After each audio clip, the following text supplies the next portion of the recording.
Times news channel देख रहे आप सभी दर्शकों का बहुत बहुत स्वागत है। मैं हूं रमनदीप कौर। इस वक्त की बड़ी खबर आ रही है प्रयागराज से। क्या है पूरा मामला, देखने के लिए बने रहिए हमारे साथ। संगम नगरी प्रयागराज में इस समय संजय नाम के कई अधिकारी अलग अलग पदों पर तैनात हैं। इस नाम के सहयोग की चर्चा सोशल मीडिया पर भी हो रही है। तो आइए जानते हैं इन अधिकारियों के बारे में। वैसे तो संगम नगरी की अपनी अलग पहचान है, चाहे राजनीतिक हो, धार्मिक हो या शिक्षा का क्षेत्र हो, लेकिन इन दिनों संगम नगरी की पहचान अलग बन गई है। और क्योंकि ऐसा पहली बार प्रयागराज जिले में दिख रहा है। अजब संयोग, मुख्य न्यायाधीश डीएम तक के 5 वरिष्ठ अधिकारी के नाम एक संजय नाम का अनोखा संयोग लोगों के लिए चर्चा का विषय बना हुआ है। प्रयागराज में ऐसा इत्तेफाक बना है कि इस बार चीफ जस्टिस से लेकर कमिश्नर, डीएम, बेसिक शिक्षा अधिकारी, लोक सेवा आयोग के अध्यक्ष सभी के नाम संजय हैं। बस फ़र्क इतना है कि इनके नाम के टाइटल अलग हैं। जैसे संजय यादव मुख्य न्यायाधीश, संजय गोयल कमिश्नर, संजय खत्री डीएम, संजय श्रीनेत अध्यक्ष लोक सेवा आयोग, संजय कुशवाहा बीसीए। इसी बात की चर्चा सोशल मीडिया पर खूब हो रही है। संजय नाम के ये सभी अधिकारी, वैसे ये सारे अधिकारी हमेशा से चर्चा में रहते हैं, लेकिन अपने नाम की वजह से प्रयागराज में ये अधिकारी खास चर्चा में है। आइए सुनाते हैं क्या कहना है इनके बारे में समाज सेवी व व्यापार मंडल के लोगों का। संजय का जो अर्थ होता है वो है एक विजयी सारथी, और बहुत ही बढ़िया सहयोग है कि इस वक्त प्रयागराज में हमारे जो 5 वरिष्ठ अधिकारी हैं वो संजय नाम के हैं। तो बस ये एक सोशल वर्कर, एक साधारण नागरिक होने के नाते भी हम उम्मीद करते हैं कि इस वक्त जो हमारे 5 वरिष्ठ नागरिक हैं, जो 5 वरिष्ठ अधिकारी हैं संजय नाम के, हम पूरी उम्मीद करते हैं कि वो एक विजयी सारथी की तरह हमारे प्रयागराज को बहुत ही बढ़िया आगे ले जाएंगे। और जैसे कि अभी सोशल मीडिया में और सभी जगह जनमानस में इस नाम की चर्चा हो रही है कि प्रयागराज में 5 वरिष्ठ जो अधिकारी हैं वो एक ही नाम के हैं, संजय। करती हूँ कि वो अपने नाम को सार्थक करते हुए एक विजयी सारथी के रूप में प्रयागराज को बहुत ही आगे लेकर जाएंगे। देखिए, आज संजय नाम की पूरे व्यापारियों में बहुत चर्चा है। हम प्रयागराज के लोग संगम नगरी जो आस्था के नाम पे जानी जाती है, हम इस शहर के वासी हैं। हमको उत्तर प्रदेश सरकार द्वारा 5 संजय दिए गए हैं। हमारे चीफ जस्टिस संजय जी हैं, हमारे मंडलायुक्त संजय जी हैं, हमारे डीएम संजय जी हैं, हमारे लोक सेवा आयोग के माननीय अध्यक्ष वो भी संजय जी हैं, और हमारे शिक्षा के भी जो डीएसओ हैं वो भी संजय जी हैं। ये पहली बार हुआ है कि ये 5 संजय मिलकर एक शहर को अच्छा रिजल्ट, जो व्यापारियों में चर्चा है कि इस नाम के लोग जब भी आते हैं तो एक अच्छे परिस्थिति के अंदर हमारे शहर को ले जाते हैं। तो इस बार चर्चा है व्यापारियों में कि ये 5 अधिकारी जो आए हैं ये एक अच्छा रिजल्ट देंगे। इससे नगर का नाम पूरे प्रदेश प्रदेश में रोशन होगा, हम सबको ये उम्मीद है। प्रतापगढ़ में हुई पत्रकार की निर्मम हत्या की आशंका जताते हुए परिजनों ने एफआईआर कराने की मांग की थी, जिसके बाद आज एडीजी प्रयागराज जोन उनके घर वालों से मिले और एफआईआर दर्ज कर ली। जिसके बाद आम आदमी पार्टी के जिला अध्यक्ष डॉक्टर अल्ताफ़ अहमद ने योगी सरकार पर हमला बोलते हुए कहा है कि पत्रकार की जिस तरह से निर्मम हत्या हुई है उसकी उस स्तरीय जांच होनी चाहिए, और साथ ही पत्रकार के मुआवजे देने चाहिए, क्योंकि योगी सरकार में आए दिन बलात्कार, हत्या जैसी चीज़ें आम हो गई है। और हम योगी सरकार से पत्रकार साथी की हत्या हुई है और उसकी सीबीआई जांच और मुआवजे की मांग करते हैं। आइए सुनाते हैं क्या कहना है आप जिला अध्यक्ष डॉक्टर अल्ताफ़ अहमद का। कल प्रतापगढ़ में एक बड़े टीवी चैनल के पत्रकार सलभ श्रीवास्तव जी की निर्मम हत्या कर दी गई थी। ये उत्तर प्रदेश सरकार के लिए बहुत ही निंदनीय बात है, क्योंकि हमारे उत्तर प्रदेश के मुख्यमंत्री माननीय योगी जी कहते हैं कि मैंने गुंडा राज उत्तर प्रदेश से ख़त्म कर दिया है, लेकिन आए दिन उत्तर प्रदेश में ही कहीं बेटियों के साथ बलात्कार हो रहा है, कहीं पत्रकारों की हत्या हो जा रही है, कहीं लूट हो जा रही है, कहीं आम आदमी मार दिया जा रहा है, और उन्हीं के राज में ये सब लगातार जारी है। मैं माननीय मुख्यमंत्री जी से ये मांग करता हूँ कि पत्रकार साथी को उचित मुआवजा दिया जाए और उनकी जांच करवाई जाए, सीबीआई जांच करवाई जाए, ताकि दूध का दूध और पानी का पानी हो सके और हत्यारों को जल्द से जल्द जेल के अंदर डाला जा सके। अयोध्या राम मंदिर जमीन घोटाले को लेकर इलाहाबाद विश्वविद्यालय के एनयूएसआई छात्रों की नाराजगी देखने को मिली। छात्रों ने छात्र संघ भवन पर सीएम योगी का पुतला फूंका और जमकर नारेबाजी की। छात्रों की मांग है कि इस प्रकरण में उच्च स्तरीय जांच कराकर दोषियों के खिलाफ कार्रवाई की जाए, क्योंकि ऐसे लोगों ने भगवान राम को नहीं बख्शा। छात्रों ने चंपत राय के खिलाफ नारेबाजी की। नाराज छात्रों ने हिंदू आस्था के साथ खिलवाड़ करने की बात भी कही है। छात्रों ने चेतावनी देते हुए कहा है कि इसकी जल्द से जल्द उच्च स्तरीय जांच होनी चाहिए और जांच बैठनी चाहिए, तो सड़कों पर नहीं तो निकलकर उग्र आंदोलन किया जाएगा और हम छात्र अयोध्या भी कूच करने का प्रयास भी करेंगे। क्या विरोध है, किसका पुतला फूंका है आपने? आज हम सभी एनएसयूआई के साथीगण इलाहाबाद विश्वविद्यालय छात्र संघ भवन पर, जिन्होंने भगवान राम को भी नहीं छोड़ा है, भगवान राम के नाम पर राजनीति की और भगवान राम के नाम को बेचा है, उनकी जन्मभूमि की ज़मीन को बेचा है और 2 करोड़ की वह ज़मीन जिसको कि इन्होंने 18.5 करोड़ में, जो कि चंदे के पैसे, जो कि आम आदमियों के चंदे के पैसे, हम सभी के चंदे के पैसे को इन्होंने बेचने का कार्य किया है, इसको लूटने खसूटने का काम किया है। उसी को लेकर के हम सभी साथीगण यहाँ पर योगी का और मोदी का पुतला दहन करके अपना विरोध दर्ज कराए हैं और उनके इस्तीफे की मांग की गई है। जांच की बात करें? जी, हम सभी की यह मांग है कि इस पे उच्च स्तरीय जांच बिठाई जाए और साथ ही साथ यह हमारी आस्था का विषय है, यह हमारे आस्था का मसला है। यदि जल्द से जल्द इस पे जांच नहीं बिठाई जाती है तो हम सभी साथीगण उग्र होकर के सड़क पर आंदोलन करने को बाध्य होंगे और सभी साथीगण मिल करके भगवान राम की यहाँ अयोध्या कूच करने का प्रयास करेंगे। बीती रात प्रतापगढ़ में एक पत्रकार की निर्मम हत्या के मामले में जहां अब राजनीतिक तूल पकड़ लिया है और आरोप प्रत्यारोप और आलोचना जहां तेज़ हो गई है, वहीं अब बीजेपी सरकार के एमएलसी सुरेंद्र चौधरी भी पत्रकार के पक्ष में बयान जारी कर दिया है। उनका कहना है कि जिसने भी पत्रकार की घिनौनी अपराध किया है उसको बख्शा नहीं जाएगा, उसके खिलाफ सख्त से सख्त कार्रवाई की जाएगी और साथ ही एमएलसी सुरेंद्र चौधरी ने अपनी सरकार से खुद उच्च स्तरीय जांच की मांग की है। आइए सुनाते हैं क्या कहना है बीजेपी एमएलसी सुरेंद्र चौधरी का। आज बड़ा दुख के साथ मुझे कहना पड़ रहा है, प्रतापगढ़ जिले में मीडिया बंधु जो देश के दर्पण होते हैं, आईना होते हैं, जन जन के दर्पण व आईना होते हैं, उनकी रात में हत्या हुई, क्या हुआ मैं निश्चित नहीं कर पाऊंगा, मगर जैसे मुझे सूचना है कि मीडिया कर्मी का 100 भट्टे के संडे के दिन पड़ा हुआ था, उसके बाद उस पर तमाम लोग उस पर कष्ट में थे कि कैसा हो गया। मैं निश्चित तौर पर कहना चाहता हूं कि मीडिया के साथ अगर हत्या हुआ तो निश्चित तौर पर दोषी बख्शा नहीं जाएगा और उच्च स्तरीय जांच इनका होना तय है। और मैं भी प्रयास करूं कि कोई उच्च स्तरीय जांच हो जिससे सलभ जी को निष्पक्ष न्याय मिल पाए और उनके परिजन को यह विश्वास हो पाए भारतीय जनता पार्टी का कि निश्चित तौर पर अगर हत्या किया गया है तो अपराधी नहीं बख्शा जाएगा, यह मैं कहना चाहता हूं। संगम नगरी प्रयागराज में विश्व रक्तदान दिवस पर प्रयागराज के कॉलविल हॉस्पिटल में रक्तदान शिविर का आयोजन किया गया।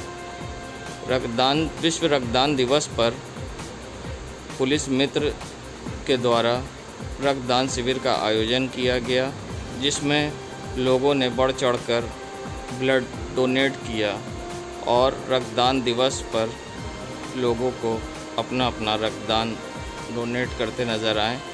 पुलिस मित्र के द्वारा ये रक्तदान शिविर लगाया गया था।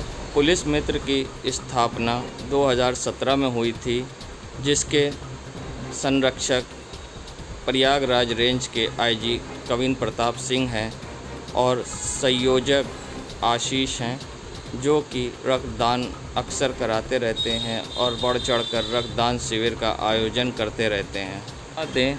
एक दिन पूर्व लखनऊ के KGMU में भी रक्तदान शिविर लगाया गया था। पुलिस मित्र की स्थापना 2017 में हुई थी और इसके संरक्षक हमारे श्रीमान आईजी महोदय हैं और उन्हीं के संरक्षण में हम सभी जवान, समाज सेवी या जितने भी व्यक्ति, जितने भी लोग पुलिस मित्र से जुड़े हुए हैं, सब लोग उन्हीं के निर्देशन में कार्य कर रहे हैं। ड्यूटी तो अपनी जगह पे है, लेकिन उनके साथ हम लोग मानवता का कार्य कर रहे हैं। मैं आपको दिखाना चाहूँगा, देखिए सर के बड़े बेटे हैं सर, ये भी रक्तदान कर रहे हैं। तो हम लोग के लिए बड़ी अच्छी बात है कि जब सर स्वयं रक्तदान करते हैं, अपनी फैमिली से रक्तदान करवाते हैं, तो हम कहना नहीं चाहिए, लेकिन हम अपने जितने हमारे पिताजी लोग हैं या घर के भाई बहन सभी को हम लोग जागरूक करना चाहेंगे, सभी लोग घर से निकले और रक्तदान करें।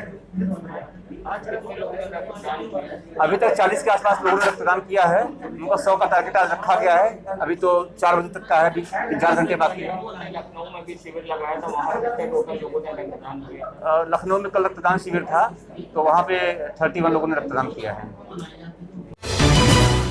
संगम नगरी प्रयागराज, तीर्थों के राजा प्रयागराज संगम में यहाँ लोग श्रद्धालु लाखों की तादाद में आते हैं। यहीं कुंभ होता है और माघ मेला हर साल लगाया जाता है और यहाँ लाखों की तादाद में आम दिन में भी श्रद्धालु आते हैं, जिससे कि नाविकों को रोज़ी रोटी चलती है और लोग संगम में स्नान करने के लिए नाव से ही यात्रा करते हैं। श्रद्धालुओं का इस समय कोरोना के वजह से आना एकदम बंद है। जहां लॉकडाउन में नाव पर रोक लगी थी, 1 तारीख से इसे बहाल कर दिया गया है, मगर कोरोना का भय इतना है कि पर्यटक अभी भी संगम पर नहीं पहुंच रहे हैं, जिससे कि नाविकों की रोज़ी रोटी मुश्किल में पड़ चुकी है। जहां अब लोगों को खाने में भी परेशानी हो रही है और रोज़ी रोटी किस तरह से कमाएं, ये भी एक चिंता का विषय है, क्योंकि इनका सारा कारोबार यहाँ पर आए श्रद्धालुओं और पर्यटक से होता है, मगर कोरोना काल में यहाँ कोई नहीं आ रहा है। वहीं नाविक लक्ष्मण के अनुसार गंगा दशहरा जेठ का महीना चल रहा है, इसमें 2 पैसे की उनको आस होती थी और जिससे कि पूरा उनका साल भर पूरा घर चलता था, मगर इस बार श्रद्धालु दूर दूर तक नज़र नहीं आ रहे हैं, जिसके वजह से रोटी संकट में पड़ गई है। वहीं आप देख सकते हैं कि संगम में घाट किनारे सारी नाव खड़ी हुई हैं और श्रद्धालु दूर दूर तक नज़र नहीं आ रहे हैं। अभी नाव खुला हुआ है 1 तारीख से, अब यहाँ कोई यात्री आ नहीं रहा है। क्या हुआ, यात्री इसलिए नहीं आ रहा कि अभी श्रद्धालु लोग जितना आते थे 1,50,000 आदमी यहाँ डेली आते थे, लेकिन इस बार नहीं आ रहे हैं। आज ये गंगा दशहरा का पीरियड चल रहा है, जेठ का महीना चल रहा है, इसमें हम लोग को 2 पैसा मिलता था, इसी में साल भर परिवार चलाते थे। अब क्या हुआ, 2 महीना 3 महीने से बैठे हुए हैं, नाव बोट हमारा लोग का चल नहीं रहा है। कम से कम नाव खुल गया लेकिन चल यात्री नहीं है, तो क्या करें, बैठे रहते हैं। जो घर से लाते हैं रोटी सब प्याज मिर्चा लेके आते हैं, वही खा के यहाँ दिन भर काटते हैं। तो बहुत दिक्कत हो रही है। तो घर आप लोग का कैसे जीवन यापन हो रहा है? अब यही समझ लीजिए, जो कोटे से राशन पासन मिल जाता है उससे चल जाता, नहीं यहाँ से ले लेते हैं। थोड़ा बहुत यात्री दे देते थे, उसको रख के इकट्ठा करे रहते, उसको खा लेते हैं। क्या नाम? अब यात्री है ही नहीं। क्या नाम है आपका? हमारा नाम लक्ष्मण निषाद। संगम नगरी प्रयागराज करैली थाना क्षेत्र की ये मस्तान मार्केट है, जहाँ रोड जो है गड्ढा मुक्त की जगह गड्ढा युक्त हैं और यहाँ पर हल्की सी बारिश के बाद जल भराव हो जाता है, जिसके बाद यहाँ पर गड्ढा समझ में नहीं आता है और अक्सर यहाँ पर हादसे होते हैं और लोग सड़क पर गिर पड़ते हैं। ये मस्तान मार्केट की जो रोड है वो खस्ता हाल जर्जर हालात में है, जहाँ पर हमेशा कोई ना कोई हादसा होता रहता है और यहाँ के लोगों का कहना है यहाँ पर ना ही कोई सुनवाई होती है और हफ्ते में 1 दिन यहाँ सफाई हो जाती है बस।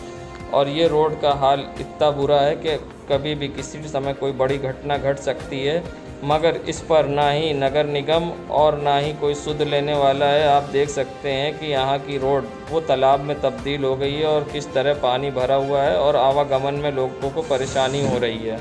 रहता है पानी भरने में, जहाँ से पानी बरसने में पानी पूरा भर जाता है, कितने लोग गिर जाते हैं, गिरने के बाद फिर जो है पानी गिरता है फिर हो जाता है, कभी साफ सफाई नहीं होती है। तो ये काफ़ी दिनों से रोड खराब है? काफ़ी दिन से रोड खराब। तो यहाँ कोई बनाता ना आता, सुनवाई नहीं बनाता नहीं, खाली बस सफाई थोड़ी बहुत होती है, हफ्ते में 1 बार होती है, बंद नहीं।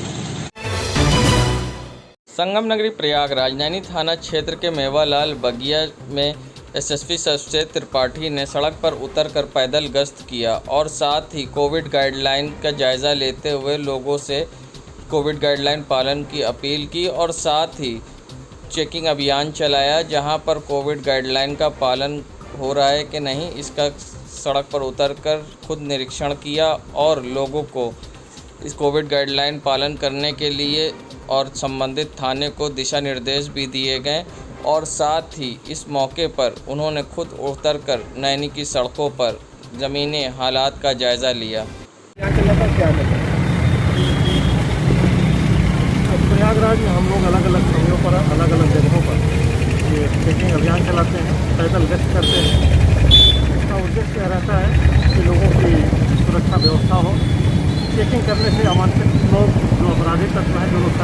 निकल सकते हैं। उनकी उपस्थिति के बारे में उनके ऊपर भी चेकिंग हो जाती है और उनको अगर लोग मिल जाते हैं तो उनके ऊपर कार्रवाई भी की जाती है। बेसिकली जनता में एक सुरक्षा की भावना निर्मित करने के लिए हम लोग ये कार्य करते हैं ताकि अपराधियों और अपराधियों पर प्रभावी अंकुश लगाया जा सके।